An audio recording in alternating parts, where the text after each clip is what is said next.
Assalamualaikum warahmatullahi wabarakatuh.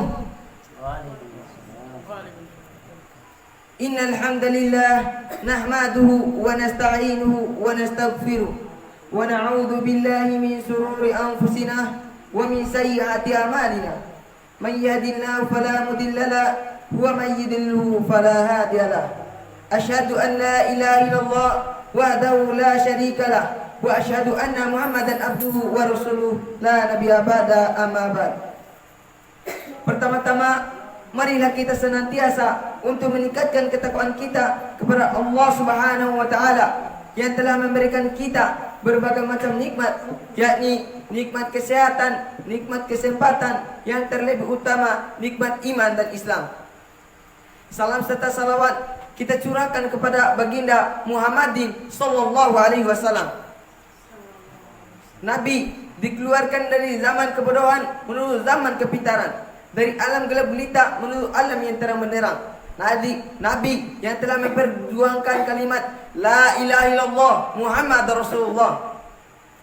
Pada kesempatan kali ini, izinkan saya untuk menyampaikan ceramah singkat yang berjudul Dunia yang membuat kita lupa pada kematian. Sesungguhnya dunia ini adalah nafas-nafas yang terbatas, waktu-waktu yang telah diketahui kadarnya, dan rezeki yang terbagi. Allah Subhanahu wa taala berfirman dalam surah Fatir ayat 11. A'udzu billahi minasyaitonir rajim. Bismillahirrahmanirrahim. Wa ma yu'ammaru min mu'ammarin wa la yunqasu min umrihi illa fi kitab. Dan sekali-kali tidak dipanjangkan umur seseorang yang berumur panjang dan tidak dikurangi umurnya, melainkan sudah ditetapkan dalam kitab Laul Mahfuz. Dunia hanyalah tempat melintas, sedangkan akhirat adalah tempat yang kekal. Karena itu, berbekallah Anda dari tempat melintas ini untuk tempat tinggal Anda yang sebenarnya. Bersiaplah di mana Anda dihadapkan kepada Rabb Anda sekalian. Sekarang waktunya beramal dan bukan waktunya dihisab. Nanti waktunya dihisab, bukan lagi waktunya untuk beramal. Hadirin yang sama-sama dirahmati oleh Allah Subhanahu wa taala. Sesungguhnya dunia ini adalah tempat untuk bermain-main yang melelaikan. Seberapapun umur manusia di dunia, hakikatnya adalah singkat. Karena itu, kenikmatan yang ada di dalamnya juga singkat. Sesingkat usia tumbuhan. Ketika menghijau, ia membuat pemiliknya sibuk dengannya. Sedangkan pemilik kebun tidak menghabiskan seluruh waktunya untuk tanaman. Dan tanaman itu tidak selamanya pula indah. Dia akan cepat menguning dan mengering dan hancur.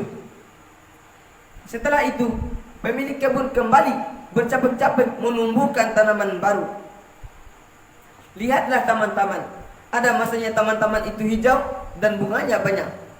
Tapi hal itu tidak bertahan lama. Bunganya akan layu dan mengering. Demikianlah kehidupan dunia. Dunia diliputi oleh yang disenangi hati, tapi jalan akhirnya adalah jalan yang tidak disukai oleh hati. Kenikmatan yang ada di dalamnya dilihat dari umur manusia adalah hari-hari yang sebentar saja. Oleh karena itu, bentuk kerenahan dunia, Allah tidak memberikan dunia ini sebagai balasan atas orang muslim yang menaatinya.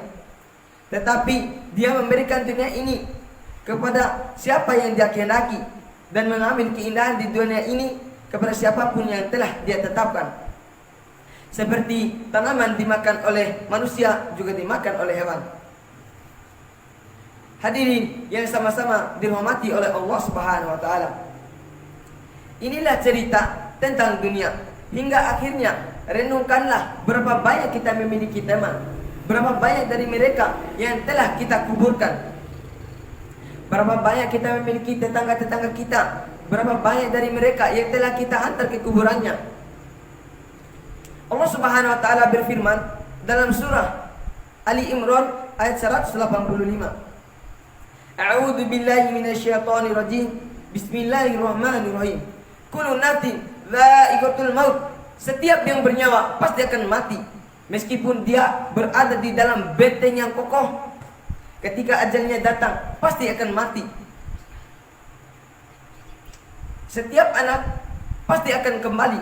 Betapa panjang pun umurnya di dunia, hari-hari yang mereka lewati akan berlalu begitu saja.